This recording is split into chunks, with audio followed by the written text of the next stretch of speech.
Okay, so I've gone ahead to adjust my terrain, and I've also went ahead to add a few of these items over here. Let me just zoom in here. By the way, if you want to zoom into a particular object, you can just select the object and press F on your keyboard. So I just went on to close up some of the gaps over here, just to make sure that the player won't be able to go through some of these gaps over here. And you just need to do some more adjustment just to make sure that things don't collide against each other. So just now this thing was kind of colliding towards this rock over here, which doesn't really make sense.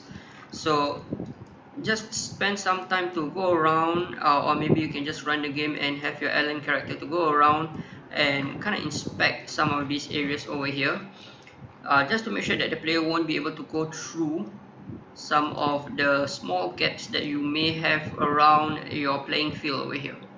Alright, so you can take the time to go ahead and do that, but for now I'm going to move on to create a so-called acid-like kind of thing where the player, if they were to jump into the water, the health would be minus by 1, and then it will respawn again at the starting point. So I will assume maybe here would be the starting point. Perhaps I'll have the starting point to be somewhere else. Let me just try to find my character here first. Alright, let's say I have my starting point instead of over there. Let's have it over here. Alright, so the objective of the game is for the player to travel around the map to over here to collect something, and in between that there will be some challenges, and that would be the enemies that will come and try to attack our character. Alright, but before that, we're gonna add, if you go to the 3D game kit, right, not the asset but the game kit, and we can look under prefabs, and under interactables there's this thing called the acid prefab over here. So I can drag this in towards my scene, and I'm gonna just make this quite large, like so. Push it up slightly over here. Alright, so basically that means if the player were to come in contact with any of this area over here, the player would die. Alright, but of course we don't want them to look at this yellow color looking acid. We want to maintain the blue color water that we have. So what we can do is, if I were to go to the acid on the hierarchy over here, let's just expand it. Under the cube, I'm going to turn off the mesh renderer. Right, so when I run the game, alright, so I can go towards the water and hey, let's take a swim, but no, it's going to die. But as you notice, once the character respawns, at the same place over here, and it's not looking very well. Alright, so what we want to do is to create a checkpoint. Alright, so basically it means that if the player were to die by drowning, for example, the player will respawn, but not here, but respawn somewhere else. Alright, so we're gonna go and look for it under the 3D game kit again, and it should be under the prefabs, and inside this folder called utilities, there's this thing called checkpoint. Alright, so I'm gonna use this checkpoint, and you can place it anywhere, but I'll use the checkpoint to be somewhere over here so that the player shall respawn around this area. If you need to make it smaller, you can just use the box collider and edit the box collider to make it a little bit smaller.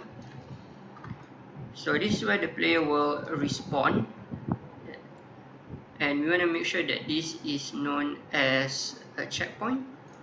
Alright, checkpoint layer. So now when we go ahead and run the game, alright, so once we die, we respawn back at this point over here. Alright, so it would make more sense instead of the player just respawning again and again at where the water was. Alright, okay, so that's it for the water over here. Together with the acid, if you want to, you can kind of like make it a little bit larger this way, so that it can kind of respawn a little bit faster. Okay, so the next thing we're going to do is we're going to start to create our enemies over here. followed by creating the skybox and ensuring that we have like a nicer lighting going on with some of the camera effects, and lastly we're going to do a little bit of UI. One last thing is we can go ahead and add a few other elements onto the terrain over here. We can go ahead and add some grass. So we have a few like fungus, ground cover, and some grass models over here. We can just go ahead and put them in like this, or we can add it as a tree and kind of like paint it across the map as well. So it's kind of up to you. Alright, so you can just put them one by one, or you can just go over here and add a tree, and we can look for this grass object. So for example, if you want to use this particular grass object over here, and we can adjust the brush size and the tree density over here. Now if you want to, you can just isolate the terrain for now.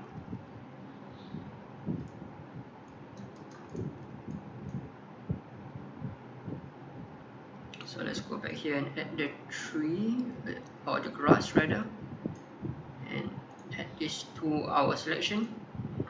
And we can add a few grass across here, so as you can see some of the grass is placed around here. Alright, so perhaps I would change the height to a bit more, change the density to a bit more,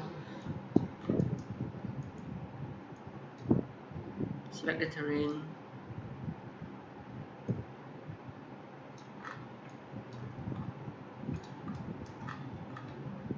and add the grass across the playing field. So if you kind of look closer, you have some of this grass along here, and when I run the game, right, we can start to see all the grass effects happening over here. Alright, so this is just example. If you want to add some grass, you can go ahead and use the other type of trees as well, to kind of like have some different variations over here. So let me just undo a few steps of it. I think I might have too much grass over here. So I have a few grass over here, and maybe I'll just add one more with a smaller tree density. Right, then after that I can go ahead and add another type of grass. Maybe I use this clover here, and I'm just going to add it once. So as you can see, some of them are already onto our terrain over here. Alright, and we can run, and it will have some animation, and it will look and make the game terrain look a little bit more complete. Alright, so that's for the grass. Now the next thing we're going to talk about is the enemy prefab. Alright, so we have the enemy over here. I have one example of the enemy over here. Let me just delete that and show you where we can get the enemy. So we'll go to the 3D game kit, and under the prefabs, characters, enemies, we have two enemies to choose from, the chomper and the spitter. So let's do the chomper first. So let's select the chomper prefab and place this guy onto our scene. So there's a few things to look at under the chomper prefab. So if I were to look at the chomper prefab, you can see that it has already been tagged as an enemy under the enemy layer, and there are a few scripts that has been attached to the chomper prefab. So the first one is the chomper behavior script, and under the player scanner we can adjust the angle of the zone where the enemy detects the player. So basically when the player enters this trigger zone, the enemy will be triggered and start to attack our player. We can also, if you want the radius to be larger, you can use this to have the detection zone to be larger as well. Now another thing to talk about is the nav mesh agent over here. So inside Unity, the enemy AI system, you can use this nav mesh agent system to detect the player. Right, it's for the enemy to kind of detect the player as the player move around the terrain. So in order for this to work, we need to have the nav mesh agent as well as the nav mesh surface. So right now, if I were to run the game, and you notice that I enter the zone, but the enemy isn't exactly coming to attack me, right? I can go ahead and hit the enemy and the enemy would just die off, but the enemy was not attacking me, so that doesn't really brings about quite a challenge in the game. It won't be very challenging. It'll be quite boring if the enemy is not gonna attack us. So what we're gonna do is we're gonna have to add what we call a nav mesh surface. But before we do that, we need to make sure that all of the assets that we have brought into the scene earlier has the environment layer tag on it. Alright, so you just want to spend some time to go around and ensure that the environment layer is being set for all of your additional props and stuff like that, so that the nav mesh surface can work a little bit better. So I'm going to spend some time to just go around and check everything again, and when we come back we'll do the nav mesh surface. Alright, so what we're going to do now is to ensure that the enemy is able to detect the player and go towards the player once the player enters the zone. So as I mentioned before, you want to make sure that everything here has the environment layer changed to it for all the assets inside your scene over here, and especially the terrain itself has to be an environment layer. So now we're going to select the terrain, we're going to add component, and we're going to look for nav mesh surface, and we're going to change this to the chomper type, and basically we're going to click on bake. So once that's done, Unity will basically bake the surface or the environment. So as you can see, the blue areas over here is where the enemy would come towards the player and start to attack. So this is the areas where the enemy would be active on. So when I run the game, you see that because I'm already in the zone, the chomper would start to come and attack me. But of course I can fight him off by just, killing him like that. So that is how we put our enemy over there, or place our enemy over there. And we can do the same for the splitter as well, and we can place this splitter around our map as well. And there's the similar settings over here for the splitter that we have for the chomper as well, like the player scanner and the nav mesh agent. But as for the player splitter, he doesn't really need to kind of like attack us. It's not scripted or programmed to be that way, so we don't need to have a separate nav mesh agent for this guy over here. Right, so basically once the splitter sees us, if I just run the game, so you have the chomper coming towards us, so I can receive damage, or I can give the damage or attack the player. As for the splitter, once I'm in the zone, the splitter would start to detect it and start to shoot at me, right? And if I get too close, he will try to run away, kind of like an archer, try to run away to create a distance between you and the enemy, right? And you can go ahead and just attack them, or if like say the enemy starts to be too close to the water, just like you will die. Alright, so that's how we create the enemies over here. So our job now is to place the enemies around our scene over here, and basically we're trying to stop the player to go to this angle over here, because if the player were to, for example, collide with one of the switches over here, then they would win the game. Alright, so now what we're going to do is just going to place a few enemies across the map, right, according to how you want them to be. Not to place too many enemies, perhaps about 10 to 15 I think would be good. And then later on we'll talk about how we can have the winning condition for the player. Alright, so the next thing we're going to do is we're going to create a UI where I can click on the start button and it will actually load this scene. So make sure you save this scene first and keep note of the name that you save it. So I name this as scene number 6, and I'm going to create file, new scene, and right off the bat I'm going to save this scene under scenes, and I'm going to name this as start. Alright, so this particular Unity scene is called start. And we're gonna go to game object UI, and we're gonna create a canvas. So this is a UI canvas where our buttons are gonna be placed. So selecting the canvas again, I'm gonna go to game object UI, and we're gonna click on button. Alright, so perhaps this would be our play button. So I'm gonna put LAY play button over here. And under the play button is where we can adjust the size and the scale of our particular button, and of course we can change it to be another image as well, or we can just change the text here to be play, for example. So now what we're going to do is we're going to attach a script to this canvas over here. So the script I have is a button control script.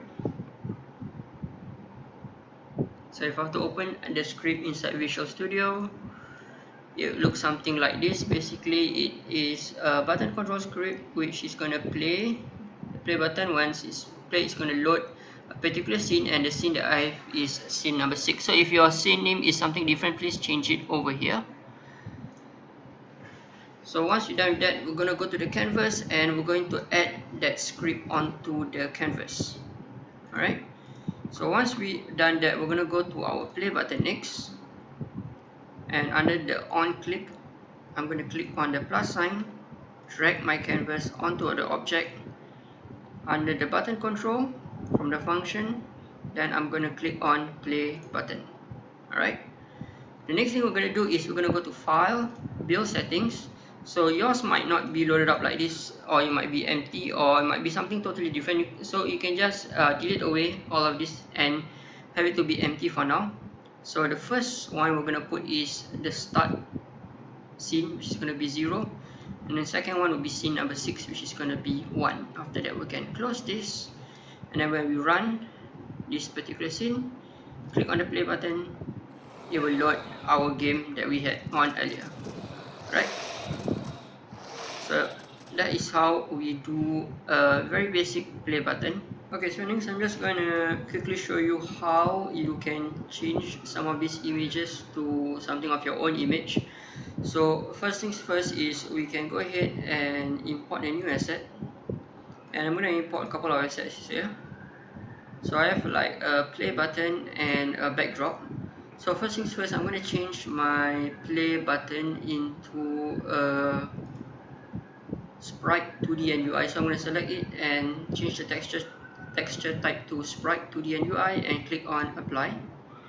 Right, and same goes for the backdrop as well. Alright, so what we're gonna do is we're gonna go to the canvas, and I'm gonna select game object UI and then image. As you can see, there's this white color thing that appears here, so I'm just going to fill it up and fill the canvas up with this particular image.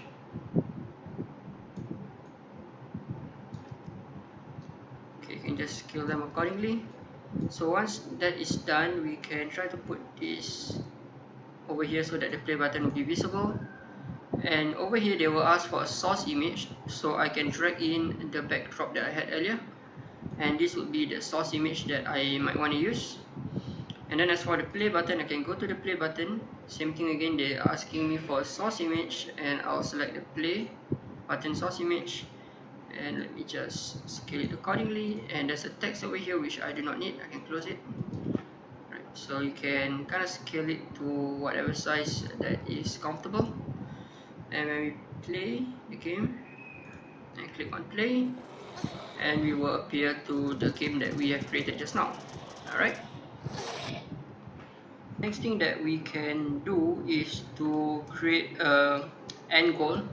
So we can create an object over here, and once the player interact with that particular object, then the player would so-called win the game or go to the next level, whatever it may be. Alright, so I'm gonna bring in this crystal over here. Let me just get rid of this cube.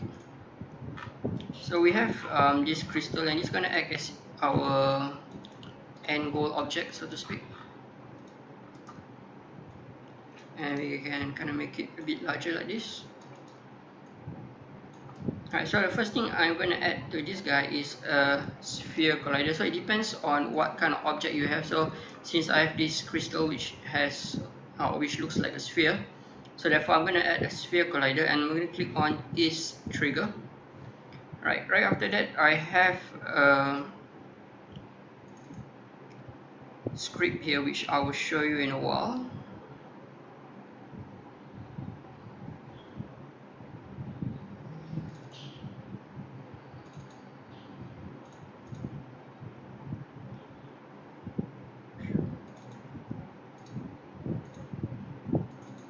Alright, so I have a script here to change the scene. So I'm just going to attach this script onto the crystal trigger. Let me just open up the script so we can show you what's going on. So it's actually quite simple, quite straightforward. So basically is that once the player or anything that is being tagged as the player enters or collides with this particular object, then it will load a scene, and I've already created another scene called scene N, or you can just go back to the previous scene that we have start as well. Alright, so it depends up to you. If you have a level 2, then maybe you create another scene called level 2 and you name it over here. But for now, just go back to the start scene that we have created earlier, and let's save this.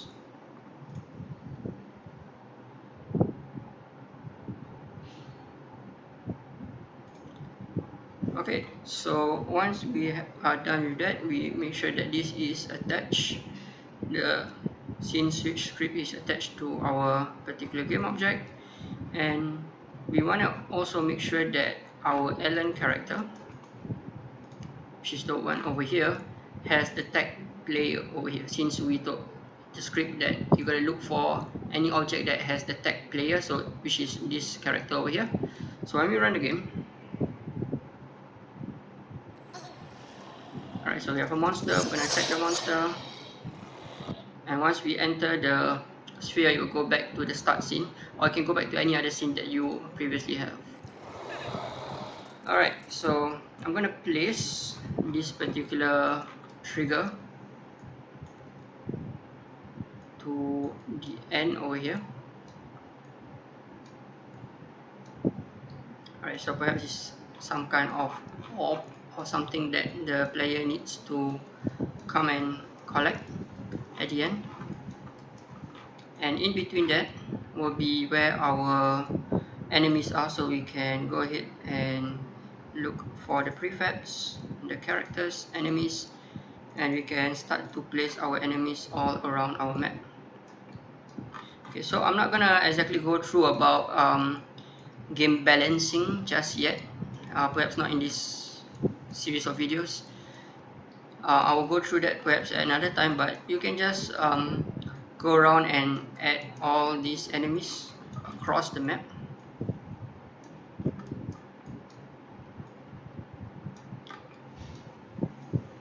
So it depends on either way that the player goes, either this way or the other way, they will still be confronted with some enemies, and I will add some splitter enemies over here also. And perhaps somewhere where the orb is, you want to add more of these enemy characters.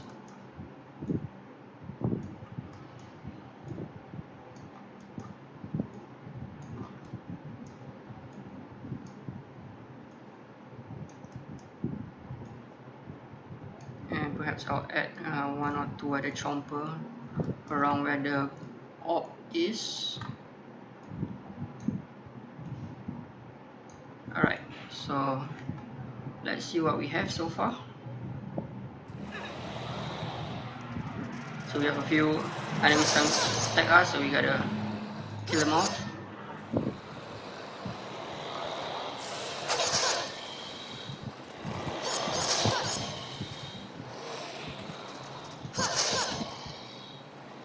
Okay, go about our map. Yeah, I have another enemy over here.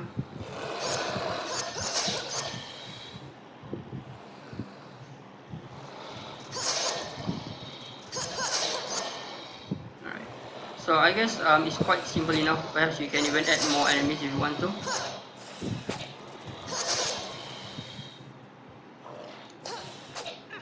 Alright, so from over here is where you have to kind of jump and hit the trigger so that we will restart the game. Alright, so that's pretty much it for our trigger to go to the next scene. So in the next part, we're going to talk about Skybox, and lastly we're going to talk about camera filters. For Skyboxes, what we can do is we can go to the asset store, and I'm going to download this TGU Skybox pack. You can go and search for it inside the Unity asset store, and I have it downloaded over here. So all you gotta do is you have to go to a lighting component under window, rendering and lighting settings. So from here, as you can see, there's a Skybox material, and currently there's no Skybox material, or when you actually kind of start off, it should be with the default Skybox material rather. And you can go ahead and put in some of the Skybox material that comes together with this pack. So for example, if I go to Nostalgia, I think I would like some of this Skybox material. I can just put this up here. Alright, so it has a nice sky going at the background over there. So when I play the game,